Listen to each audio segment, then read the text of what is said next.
Hello दोस्तों, कैसे हो दोस्तों। आज हम कक्षा 9वीं वार्षिक परीक्षा 2025 है उसका हिंदी का एकदम रियल पेपर लेकर आ चुके हैं, जो आपको 1 मई को देखने का मिलने वाला है।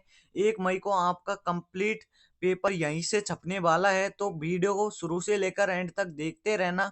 यहाँ पर पेपर का कोड 901 है, आप यहाँ से स्कैन भी कर सकते हैं। यहाँ पर समय है 3 घंटे 15 मिनट और पूर्णांक है 100 नंबर। अगर आप वीडियो को पूरा देखकर जाते हो तो आप 100 में से 100 नंबर अचीव कर सकते हो।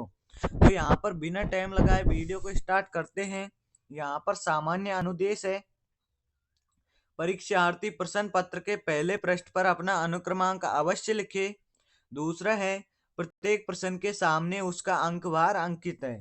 तो यहाँ पर पहला प्रश्न देखते हैं। पहला है, निम्नलिखित गद्यांश को ध्यान पूर्वक पढ़कर नीचे दिए गए पूछे गए प्रश्नों के उत्तर देने हैं। यहाँ पर 8 क्वेश्चन है, एक एक नंबर के हैं, यानी 8 क्वेश्चन का हमारा पैराग्राफ है। तो यहाँ पर आप इसे पढ़ लीजिए, हम डायरेक्ट आंसर देने का प्रयास कर देते हैं। तो यहाँ पर पहला क्वेश्चन है हमारा, श्रद्धा की सामाजिक विशेषता है। यहाँ पर श्रद्धा की सामाजिक विशेषता क्या है? पहला है, श्रद्धेय से सब श्रद्धा भाव रखे। दूसरा है, श्रद्धेय से सब प्रेम रखे। तीसरा है, श्रद्धेय से सब क्रोध भाव रखे। श्रद्धेय से सब स्नेह भाव रखे। तो यहाँ पर हमारा ख आंसर करेक्ट हो जाएगा, श्रद्धेय से सब प्रेम भाव रखे। तो ख आंसर करेक्ट हो जाएगा, पहले में ख है। इसके बाद में दूसरा है, श्रद्धालु अपने भाव में किसको शामिल करना चाहते हैं? यहाँ पर स्वयं को, दूसरों को, परिजनों को या संसार को। तो यहाँ पर श्रद्धालु अपने भाव में संसार को शामिल करना चाहते हैं। अगर आप घ आंसर करेक्ट करोगे दूसरे में, तो आपका 1 नंबर पक्का हो जाएगा। तीसरा है, प्रिय और लोभावश अनन्य अधिकार चाहते हैं। यहाँ पर भक्ति में, श्रद्धा में, प्रेम में या उपयुक्त सभी में। यहाँ पर हमारा आंसर हो जाएगा उपयुक्त सभी में, यानी घे घड़ी आप आंसर करते हो उपयुक्त सभी, तो आपका 1 नंबर पक्का हो जाएगा। चौथा है, समाज के प्रतिनिधि रूप में संकट प्रकट की जाती है। यहाँ पर प्रकट की जाती है, क्या प्रकट की जाती है?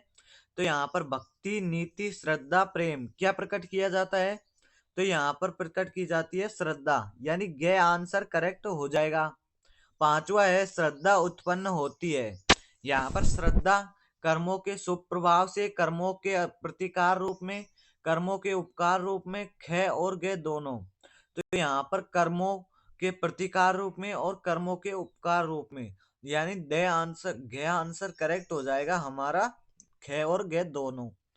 छठा है, श्रद्धा और प्रेम में किसका अधिक महत्व है? यहाँ पर श्रद्धा और प्रेम में श्रद्धा का अधिक महत्व है, क्योंकि प्रेम तो कभी भी टूट सकता है लेकिन श्रद्धा कभी नहीं टूटती। इसके बाद में नेक्स्ट क्वेश्चन है, सातवां है हमारा, यहाँ पर उपयुक्त गद्यांश का उचित शीर्षक है। यहाँ पर श्रद्धा और प्रेम, श्रद्धा का महत्व है, सदाचार और श्रद्धा प्रेम का महत्व है। तो यहाँ पर क्या आंसर होने वाला है? यहाँ पर हो जाएगा हमारा ग, सदाचार और श्रद्धा। इसके बाद में प्रतिनिधि शब्द में समास है। यहाँ पर समास बताना है, तो यहाँ पर समास आप कमेंट करके बताना इसमें कौन सा समास होने वाला है। इसके बाद में नेक्स्ट क्वेश्चन है हमारा, दूसरा है, निम्नलिखित काव्यांश को पढ़कर नीचे दिए गए प्रश्नों के उत्तर देने हैं। यहाँ पर 7 क्वेश्चन है, एक एक नंबर के हैं, आपके 7 नंबर यहाँ से आने वाले हैं। तो इनके भी आंसर देख लेते हैं। आप चाहे तो पैसेज को पूरा पढ़ सकते हो। पहला प्रश्न है, कवि बादल से क्या करने के लिए कहता है? वर्षा नहीं करने के लिए, यहाँ से जाने के लिए, घनघोर गर्जना करने के लिए, छाया करने के लिए। तो यहाँ पर हमारा घ आंसर करेक्ट हो जाएगा। गर्मी के कारण कवि कहता है कि बादल तुम छाया करो। दूसरा है, निधाद शब्द से क्या तात्पर्य है? निधाद यानी गर्मी होती है, तो गर्मी यहाँ पर ग्रीष्म ऋतु। ख आंसर करेक्ट हो जाएगा। इसके बाद में नेक्स्ट क्वेश्चन देख लेते हैं, अगला है, तीसरा है यहाँ पर, धरा किस कारण तप बताई गई है? यहाँ पर बादल की गर्जना से, ये बिल्कुल गलत हो जाएगा। अत्यधिक गर्मी एवं लू से, ज्वलन के कारण, यहाँ पर गलत हो जाएगा, इनमें से कोई नहीं। तो हमारा ख आंसर करेक्ट हो जाएगा यहाँ पर, अत्यधिक गर्मी एवं लू से। चौथा है, कवितांश में बादल की उपमा किसे दी गई है? यहाँ पर कवि से, अज्ञात दिशा से, नूतन कविता से, बाल कल्पना से। तो यहाँ पर घड़ी हो जाएगा आपका बाल कल्पना से। पांचवा है, निम्न में से बादल शब्द का पर्यायवाची नहीं है। यहाँ पर बादल शब्द का पर्यायवाची पे नहीं होगा, यहाँ पर पे घ आंसर करेक्ट हो जाएगा। यहाँ पर पांचवे में आपका घ आंसर करेक्ट हो जाएगा। छठा है, उपयुक्त काव्यांश का उचित शीर्षक बताइए।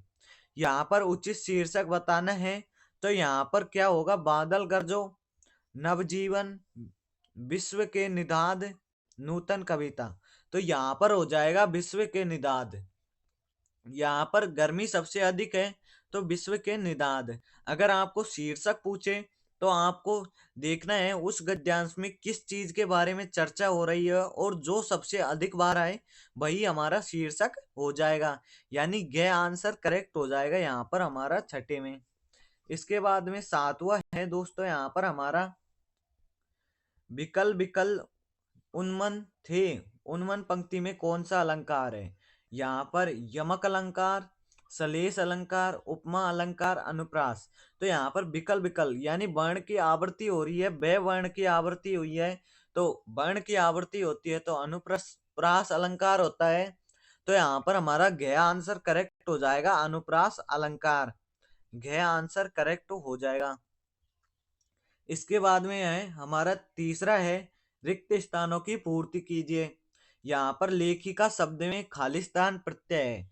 यहाँ पर लेखिका शब्द में कौन सा प्रत्यय है? यहाँ पर प्रत्यय हो जाएगा अप्रत्यय। अप्रत्यय प्रत्यय क्या होते हैं? जो शब्दों के अंत में जुड़ते हैं, यानी लेखक था पहले, फिर आ जोड़ दिया तो लेखिका हो जाएगा, यानी अप्रत्यय हो जाएगा। दूसरा है, संज्ञा व सर्वनाम की विशेषता बताने वाले शब्दों को खालिस्तान कहते हैं। यहाँ पर हमारा हो जाएगा विशेषण कहते हैं, विशेषण। इसके बाद में तीसरा है, परीक्षा में उपसर्ग है। उपसर्ग क्या होता है? जो शब्दों के पहले जुड़ता है। और प्रत्यय क्या होता है? जो बाद में जुड़ता है। तो यहाँ पर परीक्षा के पहले क्या जुड़ रहा है? परी प्लस इक्षा। यहाँ पर ई प्लस ई हो जाएगा तो क्या हो जाएगा? बडीरी, यानी परीक्षा। तो यहाँ पर उपसर्ग क्या है? परी है, तो यहाँ पर लिख देंगे परी उपसर्ग। नेक्स्ट क्वेश्चन है हमारा चौथा है, अनुज का विलोम है। यहाँ पर अनुज का हो जाएगा अग्रज। अनुज का क्या होगा? अग्रज। यहाँ पर अनुज का विलोम शब्द हो जाएगा अग्रज। पांचवा है, पर सर्ग ने के कारण क्रिया सदा खालिस्तान में होती है। क्रिया सदा किसमें होती है? जल्दी से बता देंगे आप कमेंट में क्या आंसर होने वाला है। यहाँ पर आपको इसका आंसर कमेंट बॉक्स में देखूंगा, जो सही आंसर देगा, मैंने 2 क्वेश्चन पूछे हैं तो मैं उसका कमेंट पिन कर दूंगा। छठा है, आंखों का तारा होना मुहावरे का अर्थ है। यहाँ पर बहुत प्यारा होना हो जाएगा, यहाँ पर हो जाएगा हमारा बहुत बहुत प्यारा होना। इसके बाद में पवन का पर्यायवाची है। यहाँ पर पवन का पर्यायवाची हो जाएगा हवा, हो जाएगा ना हवा, तो यहाँ पर लिख देंगे हवा। नेक्स्ट है, वाक्य के खालिस्तान अंग होते हैं। यहाँ पर वाक्य के 8 अंग होते हैं। इसके बाद में नेक्स्ट है हमारा खंड व है। खंड व में 12 क्वेश्चंस है, एक एक नंबर के हैं, यानी आपके 12 नंबर के यहाँ से आने वाले हैं। तो अति लघुत्रात्मक प्रश्न है सबसे पहले। चौथा है, सुत सूत युग में शब्दों का अर्थ क्या अर्थ है? यहाँ पर सुत, सुत यानी तो क्या होता है? पुत्र, पुत्र। और सूत यानी क्या होता है? तंतु। यहाँ पर आप इसका भी आंसर समझ गए होंगे कि सूत का अर्थ होता है पुत्र और सूत, सूत का अर्थ होता है तंतु। इसके बाद में दूसरा है, परसर्ग किसे कहते हैं? परसर्ग किसे कहते हैं, इसका आंसर आप कमेंट बॉक्स में बताएंगे। यहाँ पर स्त्री दर्पण क्या है? स्त्री दर्पण क्या है? यहाँ पर पत्रिका है, पत्रिका है। इसके बाद में नेक्स्ट है, तहमीना कौन थी? यहाँ पर महादेवी वर्मा थी, महादेवी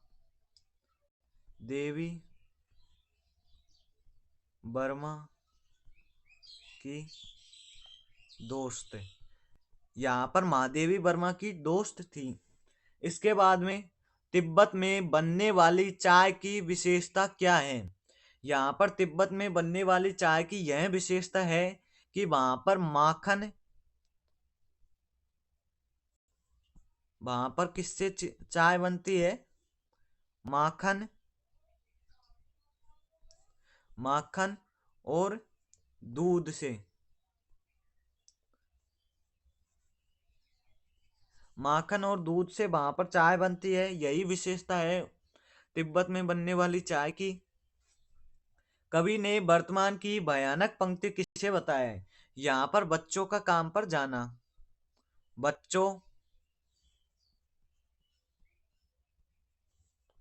बच्चों का काम पर जाना। इसके बाद में है, मेघ किस रूप में गांव में आए थे? तो यहाँ पर क्या हो जाएगा हमारा? मेहमान, मेहमान रूप में, क्या हो जाएगा हमारा यहाँ पर? मेहमान रूप में। इसके बाद में नेक्स्ट क्वेश्चन देख लेते हैं, अगला क्या है? यहाँ पर हमारा 8वां है, कवि रसकान मनुष्य के रूप में कहाँ बसना चाहते थे? तो यहाँ पर कवि रसकान मनुष्य के रूप में कहाँ पर बसना चाहते थे? तो यहाँ पर हो जाएगा, यहाँ पर क्या हो जाएगा? वृंदावन, वृंदावन, या फिर क्या हो जाएगा हमारा? गोकुल, गोकुल। इसके बाद में नेक्स्ट है हमारा 9वां है, इस जल प्रलय में शीर्षक पाठ के लेखक कौन है? यहाँ पर इसके पाठ के लेखक बताने हैं, तो इसके पाठ के लेखक हो जाएंगे फणीश्वर नाथ रेणु, फणीश्वर नाथ रेणु। इसके बाद में 10वां है, पर्दानसी शब्द से क्या तात्पर्य है? यहाँ पर पर्दानसी शब्द से यह तात्पर्य है, जो स्त्रियां पर्दा करती है, क्या करती है? पर्दा करती है, वही क्या होती है? पर्दानसी होती है। इसके बाद में नेक्स्ट है हमारा, गोपाल प्रसाद किस विचार का व्यक्ति था? यहाँ पर वो बिजनेस बिजनेस चाहता था और वो स्त्री शिक्षा को बढ़ावा नहीं देता था। यहाँ पर स्त्री शिक्षा को बढ़ावा नहीं देता था और वह विवाह को क्या मानता था? Business, business. इसके बाद में नेक्स्ट क्वेश्चन है हमारा, अगला क्या है? अगला है यहाँ पर सर्ग ने का प्रयोग किस कारक के साथ होता है? ने का प्रयोग होता है कर्ता, कर्ता कारक के साथ। कैसे होता है? तो यहाँ पर होते हैं हमारे कर्ता ने, दूसरा होता है कर्म को, तीसरा होता है करण के द्वारा। इस प्रकार आपके कारक चिन्ह चलते हैं, तो उसमें कर्ता का प्रतीक क्या हो जाएगा? परसर्ग क्या हो जाएगा कर्ता का? तो यहाँ पर कर्ता का हो जाएगा ने। इसके बाद में ने का यहाँ पर क्या हो जाएगा? कर्ता। इसके बाद में नेक्स्ट क्वेश्चन देख लेते हैं, अगला क्या है? अगला है नौ, आपके 9 क्वेश्चंस पूछे जाएंगे। यहाँ पर 2 नंबर के हैं, यानी 18 नंबर आपके लघुतरात्मक प्रश्न है। यहाँ पर निम्नलिखित लघुतरात्मक प्रश्नों के उत्तर लगभग 40 शब्दों में लिखिए। 40 शब्दों में आपको उत्तर देने हैं। तो यहाँ पर पहला है, 5वां है, मुट्ठी गर्म करना मुहावरे का अर्थ स्पष्ट करते हुए वाक्य में प्रयोग कीजिए। मुट्ठी गर्म करना का अर्थ होता है गुस्सा करना। तो यहाँ पर श्याम की गाड़ी को तोड़ने पर उसने बहुत मुट्ठी गर्म की। छठा हो जाएगा वाक्य किसे कहते हैं, और रचना के आधार पर वाक्य के प्रकार लिखने हैं आपको। इसके बाद में सातवां है, लेखक ने उपभोक्ता संस्कृति को हमारे समाज के लिए चुनौती क्यों कहा है। आठवां है, लेखिका उर्दू फारसी क्यों नहीं सीख पाई। इसके बाद में नौवां है, कहानी में बैलों के माध्यम से कौन कौन से नीति विषय मूल्य उभर कर आए हैं। यहाँ पर 10वां है, मोको कहाँ ढूंढे बंदे मैं तो तेरे पास में। यहाँ पर पद के कबीर ने क्या संदेश दिया है। 11वां है, बच्चे का काम पर जाना धरती के एक बड़े हादसे के समान क्यों है। 12वां है, रीढ़ की हड्डी शीर्षक की सार्थकता स्पष्ट कीजिए। 13वां है, बाढ़ पीड़ित क्षेत्र में कौन कौन सी बीमारियां फैलने की आशंका रहती है। इसके बाद में 14वां है, खंड स है। यहाँ पर खंड स है। 14वां है, निम्नलिखित गद्यांश। यहाँ पर आपकी किताब से गद्यांश आया है, आप इसे पढ़ सकते हो आसानी से। यहाँ पर आप इसे आसानी से पढ़ सकते हो। यहाँ पर 15वां, यहाँ पर आपका काव्यांश है। इसके बाद में 16वां आपका है, कवियत्री ललक ने परमात्मा की प्राप्ति का उपाय बताया है। इसके अथवा में है आपका सांवले सपनों की याद पाठ से क्या प्रेरणा मिलती है। तो दोस्तों, अगर आपको हमारी वीडियो पसंद आई हो, अगर आपको हमारे पेपर का सॉल्यूशन अच्छा लगा हो, तो वीडियो को लाइक करें, चैनल को सब्सक्राइब करें। दोस्तों, मिलते हैं नेक्स्ट वीडियो में, तब तक के बाय बाय।